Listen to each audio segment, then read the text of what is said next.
Pray. So if you're in a frustrated position in life, reply with prayer. Because sometimes God allows you to get into a point of frustration, and in there you will seek Him more, and He will speak to you.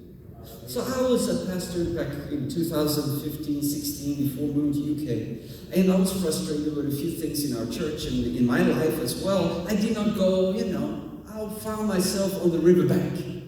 I had been in the river a bit, but now I was back on the riverbank and I didn't know what had happened. I thought I hadn't changed anything in my life, and still I was now on the bank again, watching the life of the Spirit but not being in it.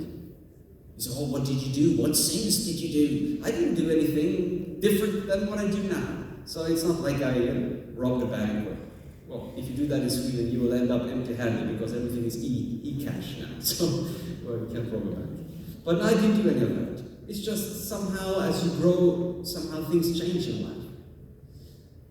And I found that our church did not have the life of the Spirit the way I dreamed of, the way I prayed for, the way I longed for. Even as we read it in the history, the life of the Spirit that I read about, I didn't see it any longer. And I got frustrated. Also got a bit scared. What is the future now? If it's this dry, what's going to happen later? Like they say in Kenya, if something is really bad, it's really dry. So one day as I'm actually seeking God, first I didn't do that. I sound like a very holy man now. When frustration hits me, usually I'm a bit thick-headed, so the first thing I do is not to pray, sadly. I start to complain. I think none of you have done this, but I do it. So I went around complaining. I complained to my wife, that's usually the first one I complain to. And then I complained to my fellow pastors, and I complained to some friends, and like that. Finally, it dawned on me, too late, but anyway, that maybe it's better to pray than to complain. So I did. So I took extra time to seek God. And as I was seeking the Lord, it was like the Lord showed me. And this is now my life, my background, my context. But I give it to you and you can discern it. Again, if you don't like it, pull the mask off. Right? But it was like I saw that Jesus had taken a step away from the church. Not as a way of judgment, but as a reality. That his presence was not as real as before.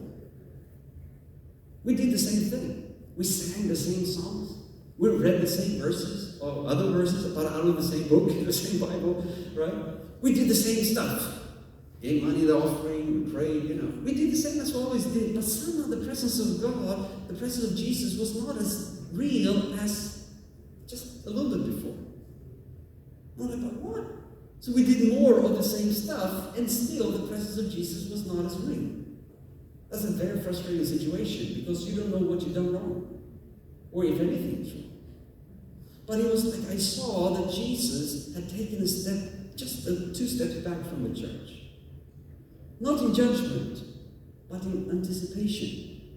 That the church will wake up and see that, Jesus is not in our center anymore. Let's go to Him. Like you train a child. You who have children or had children when they were young, when you train them to walk, what did you do? First you led them by the hands a bit, right? But after some point then they say, I'm not falling off the stage here. But you took a few steps back.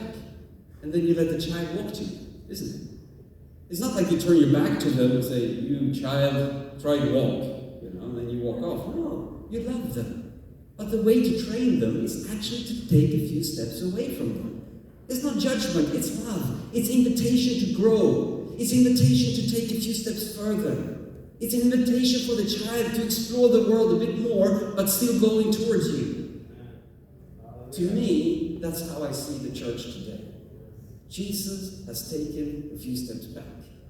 And when I said that at home, one guy, he always writes me an email after every message. This is another guy, not the same asking me for the title.